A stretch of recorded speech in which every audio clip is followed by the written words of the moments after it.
గౌరవనీయులైన సభాపతి గారికి కృతజ్ఞతలు తెలియజేసుకుంటూ గౌరవ ముఖ్యమంత్రి గారికి కూడా నమస్కారాలు తెలియజేసుకుంటున్నాను.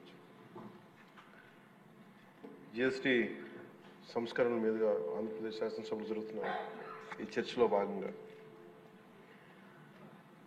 ఈ దేశంలోని ప్రతి పౌరునికి ప్రత్యక్షంగాను పరోక్షంగాను లబ్ధి కలిగించే ఒక చారిత్రాత్మకమైన దిశానిర్దేశకమైన అంశంపై నేను ప్రకటన చేస్తాను. అధ్యక్ష, గౌరవ ముఖ్యమంత్రి శ్రీ నారా చంద్రబాబు నాయుడు గారి సూచనల మేరకు ఈ సమిష్టి నిర్ణయానికి మన రాష్ట్రం ఒక నిర్మాణాత్మక సహకారం అందించింది. ఇటీవల కాలంలో జిఎస్టీ పన్నుల విధానంలో చోటు చేసుకున్న అతిపెద్ద సంస్కరణలలో ఒకదానికి రాష్ట్ర ప్రతినిధిగా బాధ్యత వహించడం నాకు చాలా గర్వకారణంగా ఉంది. గౌరవ ప్రధానమంత్రి శ్రీ నరేంద్ర మోదీ గారు 2025 ఆగస్టు 15న 79వ స్వాతంత్ర దినోత్సవ సందర్భంగా ఎర్రకోట నుండి చేసిన జిఎస్టీ 2.0 సంస్కరణల చారిత్రాత్మక ప్రకటన దేశ ప్రగతికి బాటలు వేస్తూ ఉంది. ఈ సంస్కరణలను ముందుండి నడిపిన గౌరవ కేంద్ర ఆర్థిక మంత్రి శ్రీమతి నిర్మలా సీతారామన్ గారి కృషి ప్రత్యేకంగా అభినందనీయం. జిఎస్టీ మండలి 56వ సమావేశంలో వాటిని ఆమోదించింది.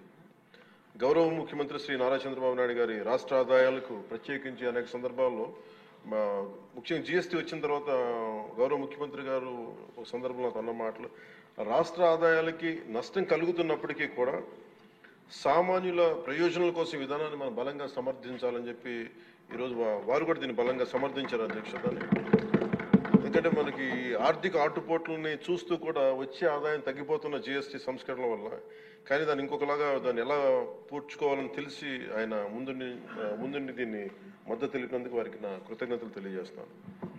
ఈ చారిత్రాత్మక సంస్కరణలకు మద్దతు తెలిపిన తొలి రాష్ట్రంగా నిలిచింది నారా చంద్రబాబు నాయుడు గారి నాయకత్వంలోని ఆంధ్రప్రదేశ్ ప్రభుత్వం. జిఎస్టీ పన్నుల విధానాన్ని సులభతరం చేయడం ద్వారా సాధారణ ప్రజలకు ప్రత్యక్ష లాభాన్ని చేకూర్చి వ్యాపారులపై పన్నుల భారాన్ని తగ్గించి పన్ను వ్యవస్థలో పారదర్శకతను పెంచుతోంది. ఈ చారిత్రాత్మక సంస్కరణల పన్నుల విధానాన్ని సులభతరం చేసి వ్యాపార పరిశ్రమల అభివృద్ధికి సహకరిస్తుంది. ప్రజల పొదుపును పెంచి కొనుగోలు శక్తిని పెంపొందించడానికి, కొత్త పెట్టుబడులను ఆకర్షించి దేశాన్ని స్థిరమైన వృద్ధి మార్గంలో నిలపడానికి దోహదపడుతుంది.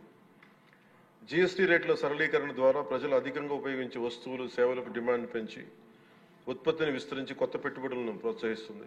తద్వారా ఆర్థిక వృద్ధికి దారితీస్తుంది. నిజంగా ప్రజలకి ఆర్థిక వ్యవస్థకి చాలా లాభదాయకమైన సంస్కరణ. రంగాల వారీగా చూసుకుంటే ముఖ్యంగా రైతుల కోసం ట్రాక్టర్లు, వ్యవసాయ యంత్రాలు, పరికరాలు మరియు ఇన్పుట్స్ పై పన్నులు తగ్గించడం వల్ల సాగు వ్యవసాయ వ్యయాన్ని తగ్గించి ఉత్పాదకను పెంచుతాయి. తద్వారా గ్రామీణ ప్రాంత ప్రజల ఆదాయాలు పెరుగుతాయి. ఆధునిక సాంకేతిక పరికరాల వినియోగం ప్రోత్సహించడం ద్వారా వ్యవసాయ వృద్ధి మరింత బలపడుతుంది. తక్కువ ఆదాయ కుటుంబాల కోసం పాలు కానీ, పెరుగు కానీ, పన్నీర్ లాంటి నిత్యావసర వస్తువులపై పన్ను 5% నుండి 0% తగ్గించడం ద్వారా రోజువారీ వ్యయాన్ని తగ్గిస్తూ ఉంది. నిత్యావసరాలు నెయ్యి కానీ, వెన్న కానీ, వంట పాత్రలపై పన్ను 12% నుంచి 5% తగ్గించడం కూడా కుటుంబ బడ్జెట్లకి ఇది చాలా ఉపశమనం కలిగిస్తుంది. అలాగే ప్రతి కుటుంబం కోసం ఉండే సబ్బులు కానీ, షాంపూలు కానీ, టూత్ పేస్ట్ వంటి వ్యక్తిగత సంరక్షణ ఉత్పత్తులపై పన్ను 18% నుంచి 18% నుండి 5% పరిమితం చేయడం ద్వారా వాటి ధరలు చాలా గణనీయంగా తగ్గుతాయి. తద్వారా ఆరోగ్యం, వ్యక్తిగత పరిశుభ్రత మెరుగుదల కనపడుతుంది. మధ్యతరగతి కుటుంబాల కోసం కార్లు, ఫ్రిడ్జ్లు, టీవీలు, ఎయిర్ కండిషనర్లపై పన్ను 28% నుంచి 18% తగ్గించడం ద్వారా వాటి ధరలు అందుబాటులోకి వచ్చి ప్రజల జీవన ప్రమాణాలు మెరుగుపడతాయి. అలాగే గృహ నిర్మాణానికి సంబంధించి సిమెంట్ పన్నుపై కూడా 28% నుంచి 18% తగ్గించడం ద్వారా గృహ నిర్మాణ వ్యయం తగ్గి సొంత ఇంటికల సాకారం అవుతోంది. ఆరోగ్య రంగం కోసం ఔషధాలపై పన్ను 12% నుంచి 5%కి, అత్యవసర మందులపై పన్ను 5% నుంచి 0% తగ్గించడం ద్వారా రోగులకి చాలా కీలక ఉపశమనం కలిగి అందరికీ వైద్య సేవలు అందుబాటులోకి వచ్చి ప్రజా ఆరోగ్య సంరక్షణ మెరుగుపడుతుంది. ముఖ్యంగా బీమా రంగంలో జీవిత ఆరోగ్య బీమాపై పన్నుని 0%కి తగ్గించడం ద్వారా మరిన్ని కుటుంబాలు బీమా పొంది వారి జీవన ప్రమాణాలు మెరుగుపడితే వాళ్ళకి ఒక భరోసా ఇస్తుంది. ముఖ్యంగా ఎంఎస్సీల కోసం వ్యాపార ఉత్పత్తులు, మధ్యవర్తిత్వ సేవలపై పన్ను సరళీకరణ ద్వారా ఖర్చులను తగ్గించి పోటీ వాతావరణాన్ని పెంచుతూ ఉంది. త్వరితగతిన వెంటనే రీఫండ్ ద్వారా వ్యాపారులకు సమయానికి డబ్బు అందుబాటులో ఉండే వ్యాపారం, ఎగుమతులు, ఉపాధి అవకాశాలు పెరుగుతాయి. విద్యారంగం కోసం విద్యారంగానికి సంబంధించిన వస్తువులపై తక్కువ పన్నులు విద్యను మరింత అందుబాటులోకి తెస్తాయి. జీఎస్టీ 2.0తో భరోసా. ఈ సంస్కరణ ద్వారా ప్రజల చేతిలో ఉండే సంపద మరింత పెరిగి వస్తువుల వినియోగం పెరగడంతో పాటు నూతన పెట్టుబడులకు ప్రోత్సాహం లభిస్తుంది. తద్వారా ఆదాయ సేకరణ పెరుగుతోంది. వాణిజ్య పరిశ్రమలకి సంబంధించి జీఎస్టీ సంస్కరణ విజయవంతమైన అమలు సహకరించిన అన్ని వాణిజ్య సంస్థలు, వ్యాపార సంఘాలు, పరిశ్రమ సంఘాలకు ఆంధ్రప్రదేశ్ శాసనసభ హృదయపూర్వక కృతజ్ఞతలు తెలుపుతోంది. ప్రజలకు లబ్ధి చేరేలా చేసిన ఈ భాగస్వామ్యం సమగ్ర వృద్ధిలో సాధనలో కీలకం. ఈ అవగాహన కార్యక్రమం ముఖ్యంగా జీఎస్టీ సంస్కరణ లాభాలు ప్రతి కుటుంబానికి చేరుకోవడానికి ఇది ఒక కార్యక్రమం చేపట్టాలని అందరం కోరుకుంటా ఉన్నారు అధ్యక్ష.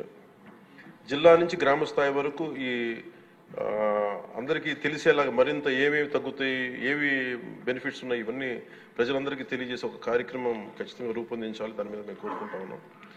అలాగే ఈ రెవెన్యూ కానీ, కమర్షియల్ ట్యాక్స్, పంచాయతీ అధికారులు గ్రామ స్థాయిలో ప్రజలకు నేరుగా కలిసి వాళ్ళకి మమేకం వాళ్ళకి ఎలా లబ్ధి చేకూరుతుందో అది కూడా చెప్పగలగాలి.